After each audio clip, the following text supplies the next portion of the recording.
নমস্কার, welcome to my educational channel Binoy Ghosh. এখন আমি আপনাদের সঙ্গে একটি ছোট্ট শেয়ার, ব্যাংকিং শেয়ার যার দাম 50-এর নিচে, এরকম একটি স্টক নিয়ে আলোচনা করব এবং তার একটি বেশ বড় নিউজ আছে। সেই নিউজের জন্য স্টকটি দুদিন বেড়েছে এবং আগামী কয়েকদিন বেশ বাড়বে একটা আশা করা যাচ্ছে। সেই জন্য আমি এই ভিডিওটি আপনাদের সামনে নিয়ে এসেছি, যাতে করে এটা দেখে আপনারা একটা ওভারভিউ পান এবং আগামী দিনের একটা অ্যাচিভমেন্ট যাতে পেতে পারেন কয়েকদিনের, সেই জন্য এই শেয়ারটি সম্বন্ধে আমি আলোচনা করব। এই শেয়ারটি একটা নিউজ নিয়ে এসছে 1:4, অর্থাৎ 4টিতে একটি রাইট ইস্যু দেবে এবং স্টকটি যে দামে চলছে তার থেকে প্রায় 50% নিচে স্টকটি রাইট ইস্যু দেবে। 1151 কোটি রাইট ইস্যুর ভ্যালু থাকবে। এই ব্যাংকটির বোর্ড এটা ডিক্লেয়ার করেছে যে এত কম দামে রাইটসটি ছাড়া হচ্ছে, সেই কারণে 22 টাকাতে রাইট দেবে। শেয়ারের দাম চলছে 37-38 টাকা। সেই জায়গা থেকে প্রচুর নিচে রাইটসটা পাওয়া যাবে এবং 1:4 মানে 4টিতে একটি শেয়ার পাওয়া যাবে। এটি নিয়ে ডিটেলস আমি আপনাদের সঙ্গে আসছি।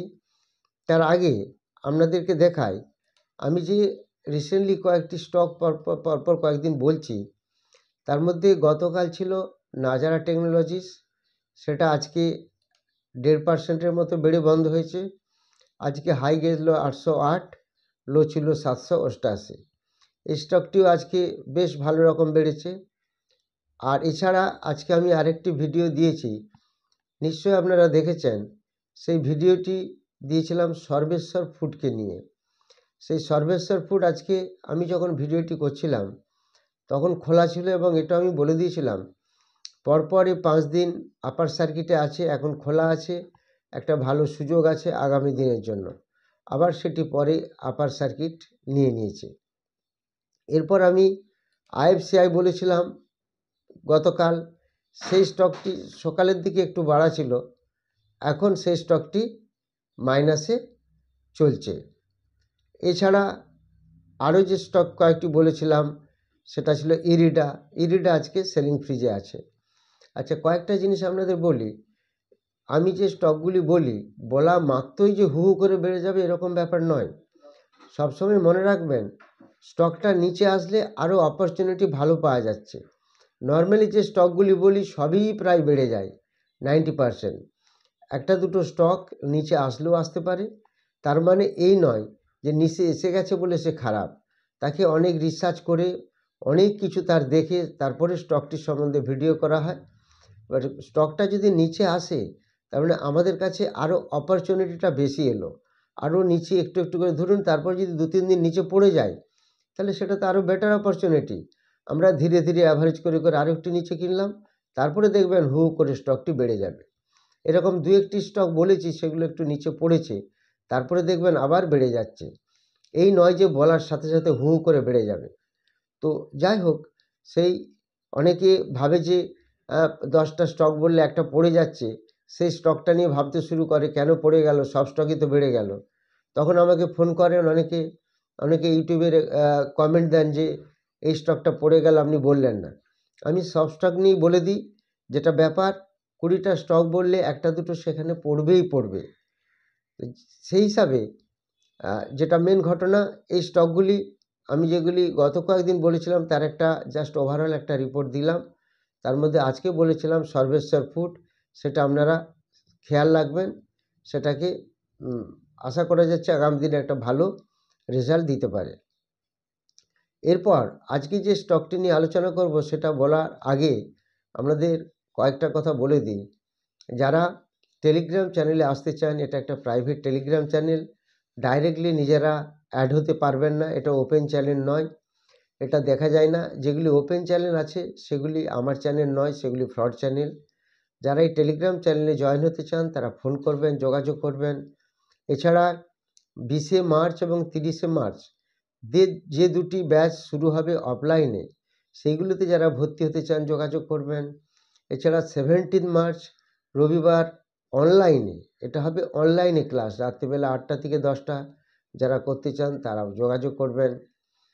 তো এই জন্য যেটা মেন ব্যাপার সেটা হচ্ছে যে আপনাদের খেয়াল রাখতে হবে যে কোনো স্টক যখন বলি সেটার পেছনে অনেক গল্প থাকে। 7,000 কোম্পানি আছে, সেই স্টকটাকে কেন বলছি, অন্য স্টকে কেন বলছি না, এগুলি প্রত্যেককে ভাবতে হবে। তো সেই জন্য কিছু এর মধ্যে স্টোরি থাকে, যে স্টোরিগুলো পেলে আমরা ইউটিউবে ভিডিও দিই, সেগুলি আপনাদের খেয়াল রাখতে হবে এবং পুরো ভিডিওটিকে পুরোটি দেখতে হবে। তার মাঝখানে স্টকের নাম বলা থাকে, অনেকে বলেন স্টকের নাম শুনতে পেলাম না, বুঝতে পারলাম না, তার মানে আপনারা স্কিপ করে করে দেখেন বলে এই প্রবলেমটা হয়। সেই জন্য পুরো ভিডিওটা মন দিয়ে দেখতে হয়, তাহলে তার স্টোরিগুলি সমস্ত কিছু বোঝা যায়। এবার আপনাদের এই ছোট্ট যে ব্যাংকের শেয়ারটি আমি বলছি, সেই ছোট্ট শেয়ারটি সম্বন্ধে আমি ডিটেলস আপনাদের দেখাচ্ছি এবং তার চার্ট এবং প্যাটার্ন সেগুলো সব আপনাদের দেখাবো। আপনারা দেখুন।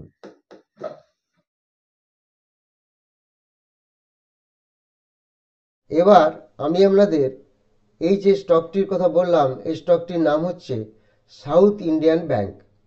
এই বোর্ড 1:4 রেশিওতে 1151 কোটি টাকার রাইট শেয়ার দেবে। কত করে দেবে? মাত্র 22 টাকা করে দেবে। এই খবরটিতে অলরেডি দুদিন শেয়ারটি বেশ অনেকটা বেড়ে গেছে। এই শেয়ারটি দেখুন, আপনারা যদি চার্টটা দেখেন তাহলে বুঝতে পারবেন এই শেয়ারটি কতটা বেড়ে গেছে। এই দেখুন, পরপর 4 দিন নেগেটিভে ছিল, রেড ক্যান্ডেল করে নিচে এসেছে ধীরে ধীরে। আবার দেখুন, গতকাল বেশ ভালো বেড়েছিল, অনেকটা বেড়েছিল, ওপেন হয়েছিল 33.40, ক্লোজ হয়েছিল 35.70। আজকে ওপেন হয়েছিল 36.40, 36.30-এ বন্ধ হয়েছে, সেই জন্য রেড ক্যান্ডেল দেখাচ্ছে। আশা করা যাচ্ছে স্টকটি এই রাইট ইস্যু, যেহেতু রাইট ইস্যুটি অনেক কম দামে দেওয়া হচ্ছে 22 টাকায়, সেই কারণে আগামী দিনে একটা ভালো হয়তো এই স্টকটা রেজাল্ট দিতে পারে, সেটা আমাদের একটু খেয়াল রাখতে হবে। এই যে দেখুন, এই পরপর 4 দিন এটা পড়ে গেল, এই দুদিন উঠেছে, আজকে সামান্য নেগেটিভ 36.40-এ খুলেছিল, 36.30-এ বন্ধ হয়েছে। তো এই সাউথ ইন্ডিয়ান ব্যাংক, এই স্টকটার দিকে আমরা কিন্তু একটু নজর রাখবো। আশা করা যাচ্ছে আগামী দিনে এটা একটা ভালো রেজাল্ট দেবে। এবার আমরা যদি এর অ্যাকচুয়ালি টোটাল ব্যাপারটা দেখি, এই সাউথ ইন্ডিয়ান ব্যাংক আজকে 36 টাকা 30 পয়সায় বন্ধ হয়েছে, 1.68% বেড়ে, আজকেও কিন্তু বেড়ে বন্ধ হয়েছে। রেড ক্যান্ডেল ফর্ম হওয়ার কারণ হচ্ছে ওপেন যেখানে হয়েছিল তার থেকে 10 পয়সা নিচে ক্লোজ হয়েছে। এই স্টকটি যদি আমরা এখন দেখি, এই স্টকটিকে দেখুন, মোটামুটি এর ফান্ডামেন্টাল বেশ ভালোই।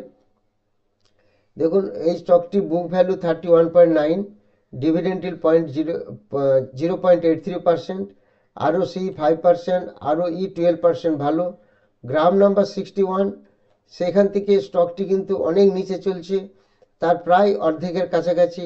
পাইটাস্কি স্কোর 6 ঠিক আছে, ইপিএস 5.33, ইপিএস বেশ ভালো আছে। এফআইআর কাছে হোল্ডিং আছে 14.7, ডিআইয়ের কাছে 7.61%, আর পাবলিকের কাছে বেশি আছে। কিন্তু পাবলিকের মধ্যে অনেকে বড় বড় ইনস্টিটিউট বা বড় বড় ইনভেস্টার, তারা এই স্টকটিকে অনেকখানি ধরে রেখেছে। তো সেই হিসাবে আমরা এই সাউথ ইন্ডিয়ান ব্যাংকে একটু খেয়াল রাখবো।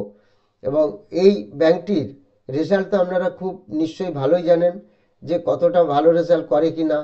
আজকে এনএসসিতে ভলিউম দেখাচ্ছে 7 কোটি ভলিউম হয়েছে, এর ইন্ডাস্ট্রি পি 13.2, আর স্টকের পি আছে 6, তার মানে ইন্ডাস্ট্রি পি কিন্তু ডবলের কাছে আছে। এটা একটা ভালো পজিটিভ পয়েন্ট, এগুলি আমাদের খেয়াল রাখতে হবে। আর এর প্রফিট স্ট্রাকচার প্রচুর প্রফিট আছে। আচ্ছা, স্টকের বুক ভ্যালু যা আছে তার থেকে বুক ভ্যালু অনেক বেশি আছে, তার থেকে স্টকের ভ্যালু কম আছে, এটা একটা বড় পজিটিভ পয়েন্ট। আর ভালো একটা সিএজিআর দেখাচ্ছে, কম্পাউন্ড অ্যানুয়াল গ্রোথ রিটার্ন 18.3%, 5 বছরে, এটা একটা ভালো পজিশন আছে। ওয়ার্কিং ক্যাপিটাল রিডিউস ফ্রম 210 থেকে 146 ডেজ হয়ে গেছে, নেগেটিভের মধ্যে আছে। Low interest coverage ratio, poor sales growth অতটা ভালো নেই, মাত্র 3.15%, এগুলি negative point. Return on equity মাত্র 5%-এর মতো, এগুলো হচ্ছে কোম্পানি নেগেটিভ আছে। তো ব্যাংকের ব্যাপার এগুলো তো আপনারা জানেন। প্রফিট এর প্রচুর আছে, প্রফিট দেখতে গেলে আমরা দেখুন এখানে ট্রেল 12 মান্থসে কীরকম প্রফিট আছে দেখুন। ট্রেল 12 মান্থসে 1116 কোটি টাকা প্রফিট আছে ট্রেল 12 মান্থসে। হোয়ারাস সেখানে 775 ছিল আগে, তার আগে ছিল 45, তার আগে 62, তার আগে 105। প্রফিট গ্রোথ বেশ ভালো হয়েছে। লাস্ট ইয়ারে মার্চ 2023-এ 775 আর ট্রেল 12 মান্থসে 1116। ওভারঅল রেজাল্ট কিন্তু কোম্পানির বেশ ভালোই দেখা যাচ্ছে। সেলস গ্রোথ 21% টিটিএমে, প্রফিট গ্রোথ 57%, সিএজিআর 113% এবং রিটার্ন অন ইকুইটি 12%। তো ওভারঅল কিন্তু কোম্পানির সমস্ত স্ট্রাকচার বা ফিনান্সিয়াল পজিশন, ফান্ডামেন্টাল বেশ ভালো আছে। এই স্টকটির দিকে আমরা নজর রাখব।